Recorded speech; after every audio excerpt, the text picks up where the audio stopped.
नमस्कार, मैं प्रीति शर्मा आपका स्वागत करती हूँ यूपी की आवाज पर। आइए नजर डालते हैं आज की कुछ ताजा खबरों। पार्क के बराबर में कूड़ा डालने से रोकने गया सुपरवाइजर संजीव यादव जी के झूठे मुकदमे में फंसाने के संबंध में श्रीनाथपुरम शांतिनगर निवासीगढ़ द्वारा शांति नगर पार्क की बाउंड्री के बराबर में नगर निगम के सफाई कर्मचारियों के द्वारा कूड़ा डाला जा रहा है। पार्क में घुसने वाले बुजुर्ग, महिला, पुरुष, बच्चों को घूमने में बदबू आने के कारण काफ़ी परेशानी होती है और कॉलोनियों में बीमारी फैलने का खतरा बना हुआ है। इस बात की शिकायत हमने सुपरवाइजर संजीव यादव से पार्क के अध्यक्ष सोनू गोयल द्वारा की गई। उन्होंने हमें शिकायत के बदले में नोटिस भेजा कि आपकी सेल्फ घर के बाहर आ रही है, आप इसे तोड़ लें, और वाल्मीकियों सफाइयों कर्मचारियों से झूठा आरोप सोनू गोयल पर लगाते हैं। उनके घर पर 40 आदमियों को लेकर आए हैं। उसका वीडियो भी सोनू गोयल ने हाथ जोड़कर कहा, अगर मैंने गाली दी है तो सबूत दे दें आप, और अगर गलती से गाली निकली है तो माफ़ी मांगते हैं। उसके बाद संजीव यादव जी थाने में FIR सोनू गोयल के नाम AC एक्ट में फंसाने की धमकी दे रहे हैं। अध्यक्ष होने के नाते सोनू गोयल ने सोशल मीडिया पर कूड़े को फोटो शेयर किया। आपसे रंजिश मानकर संजीव यादव ब्रज विहार पुलिस चौकी जाकर चौकी इंचार्ज अमित के समझौता करने के लिए गए। सोनू गोयल पर संजीव यादव ने फिर से समझौता नहीं किया। पार्क के बराबर में कूड़ा न डलवाने जाने के आदेश कॉलोनी वासियों को जारी कर दे तथा कॉलोनी वासियों को न्याय दिलवाने की कृपा करें। साथी सोनू गोयल जी गौ सेवा के हमारे साथी हैं। उन्होंने यहाँ क्षेत्रीय जो सफाई नहीं हो रही थी उसको लेकर एक फ़ोटो सोशल मीडिया पर डाला गया उनके माध्यम से। उस चीज़ को यहाँ के जनप्रतिनिधि ने, यहाँ के जो क्षेत्रीय पार्षद हैं, यहाँ के जो नगर निगम के सफाई सुपरवाइज़र हैं संजीव यादव जी, उन्होंने व्यक्तिगत ले लिया। उन्होंने अपना अपमान समझा, अपना नुकसान होना समझा, उस चीज़ की व्यक्तिगत दुश्मनी सोनू गोयल जी से बांध ली। उसके एवज में उन्होंने किया क्या कि सोनू गोयल जी के घर पे आकर के उन्होंने एक नोटिस दिया रैंप को तोड़ने के लिए। छोटा सा गार्डन उन्होंने 1 फुट करीब का बनाया हुआ है घर के बाहर में, वहाँ नोटिस दिया जाता है कि आप इसे 24 घंटे में तोड़िए। अगले दिन वही व्यक्ति जो संजीव यादव जी हैं, जो सुपरवाइजर हैं, सोनू गोयल जी के घर पर लगभग 60 सफाई कर्मियों को लेकर आ धमकते हैं, अभद्रता करते हैं, SC/ST एक्ट का मुकदमा लगाने की धमकी देते हैं। उसके बाद वो ब्रज विहार चौकी जाते हैं, कमलानगर थाना जाते हैं, उनके खिलाफ एक तहरीर दी जाती है। सोनू गोयल जी के विरुद्ध फर्जी तहरीर दी जाती है। कल समझौते के नाम पर सोनू गोयल जी को चौकी बुलाया जाता है। समझौता करने का प्रयास जब किया जाता है, समझौता नहीं होता है।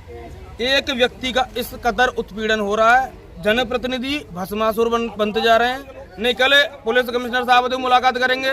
जिस सरकारी कर्मचारी है गुंडा ना, जो आदमी के घर पर 60 आदमी ने लेकर तुम धमकाए भी आ जाओगे और कहा समझ रहे हो आराम से बैठे रहोगे, मलाई खाओगे। कैसे मलाई खा लोगे? घोटाले खोलेंगे, RTI लगाएंगे पार्षद जी के खिलाफ। जो काम करा रहे, कितने घोटाले कर रहे, कितने तुमने दाम खा ले, सब हिसाब जनता देना पड़ेगा। जनता कमजोर नहीं समझ हो जाए। हमारे सोनू गोयल जी बहुत ही सम्माननीय व्यक्ति हैं, पार्क की भलाई के लिए हमेशा काम करते रहते हैं और हमारे पार्क के अध्यक्ष हैं। जब यहाँ पे कूड़े का ढेर लग रहा था तो मैंने यही वीडियो बना के सोनू गोयल जी को भेजी थी कि यहाँ पे एक ऐसा कार्य हो रहा है और पार्क में जब हम सुबह घूमते हैं तो बदबू आती है, यहाँ घूमना मुश्किल हो रहा है, पार्क के अंदर बैठना मुश्किल हो रहा है।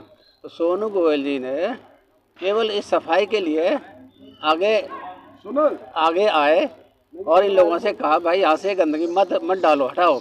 यहाँ पे होता क्या है, लोग कूड़े की गाड़ियाँ आती हैं, सफाई कर्मी लाते हैं और यहाँ पे पलट देते हैं। कुछ उठा ले जाते हैं, कुछ बाकी छोड़ देते हैं। कहो उनसे कि इसको भी उठाओ तो कहते हैं कि सिर पर रख ले जाएँ क्या। तो हमारे माननीय सोनू गोयल जी के खिलाफ प्रतिशोध की भावना से उनके ऊपर SC/ST एक्ट लगाना बहुत ही निंदनीय व घृणित कार्य है। हम उसकी निंदा करते हैं। कि बाउंड्री के पास कूड़ा डाला जाता है, जो कि ट्रॉली लेकर आते हैं, यहाँ डाल देते हैं। अगर गाड़ी नहीं आती है तो यहाँ की बहुत बुरी हालत हो जाती है। 1-2 दिन में कूड़ा सड़ जाता है। उसकी बदबू से बुजुर्ग, बच्चे पार्क में जो आते हैं बहुत परेशान होते हैं। शिकायत करी, मैंने केवल एक फ़ोटो सोशल मीडिया पर डाला। उसके जवाब में साहब सुपरवाइजर संजीव यादव जी द्वारा एक नोटिस दिया गया कि आपकी घर की स्लिप बाहर निकल रही है। तो मैंने उनसे पूछा, कमलानगर आगरा में पूरे में मेरी स्लिप बाहर निकल रही है? नहीं साहब, फोटो तो आपने ही डाला है ना कूड़े का। इसलिए उन्होंने कहा आपकी स्लिप 24 घंटे के अंदर तोड़ दी जाएगी या अपने आप तोड़ लें। नहीं तो भाई साहब एक काम कर लो, कूड़े का ढेर आप हटवा दीजिए, मैं अपनी स्लिप तोड़ लूँगा अपने हाथों से। तो नहीं, ऐसा नहीं होगा, पहले आपको स्लिप तोड़नी पड़ेगी 24 घंटे के अंदर। तो नहीं भाई, जो होगा देखा जाएगा। दूसरे दिन सुबह वो लगभग 60 व्यक्तियों को लेके मेरे घर के बाहर आ गए। कौन लोग? संजीव यादव, सफाई कर्मचारियों को लेकर। क्षेत्रीय पार्षद को दिया आपने? बिल्कुल है, सब नगर में क्षेत्रीय पार्षद उसमें संलग्न है और सब उन्हीं की दिशा में कार्य चल रहा है। क्योंकि फोटो कूड़े का डालना मेरा गुनाह हो गया। मेरे घर में 3 साल का बेटा, 8 साल की बिटिया और 11 साल की और बूढ़ी माँ कितना रोई है मुझे मालूम है। फिर भी मैं हाथ जोड़ के निवेदन करता हूँ, आप पे जो जुल्म करिए, पर मैं सच की साथ देता रहूँगा। 60 लोगों को लेकर ये कही कि आपने वाल्मीकि समाज को गाली दी है। मैंने ये आपको सबूत है, क्योंकि वो हम पे नहीं है, तो मैं गाली दी है तो सबूत तो होना चाहिए। नहीं साहब, सबूत तो नहीं है, तो मैं एक काम करो, मैंने वैसे तो गाली दी नहीं है, फिर भी मैं हाथ जोड़कर आपसे माफ़ी मांगता हूँ। क्योंकि वाल्मीकि समाज हमारे हिंदू समाज में बहुत आगे है। क्योंकि वाल्मीकि में तो रामायण जी में भी वाल्मीकि जी का बहुत महत्व है, तो हम तो भैया उनके प्रभु चरण हैं। तो मैं केवल यही कहना चाहता हूँ। और उन्होंने SC एक्ट मुकदमा लगाने की तहरीर भी ब्रजविहार पुलिस चौकी में दी है। मैं ब्रजविहार चौकी भी गया था समझौता करने, अमित जी इंचार्ज हैं, उन्हें मालूम है पूरा मैटर। तो सामने वाला संजीव यादव ये बोल के गया कि अभी 1-2 दिन रुकिए, मुकदमा जब खत्म करेंगे हम, समझौता जब ही होगा। आज नगर आयुक्त को मैंने एप्लीकेशन दी है सर, अंकित खंडेलवाल जी को, मैं उनसे हाथ जोड़कर विनती किया हूँ। उन्होंने आश्वासन भी दिया है कि उचित कार्रवाई की जाएगी।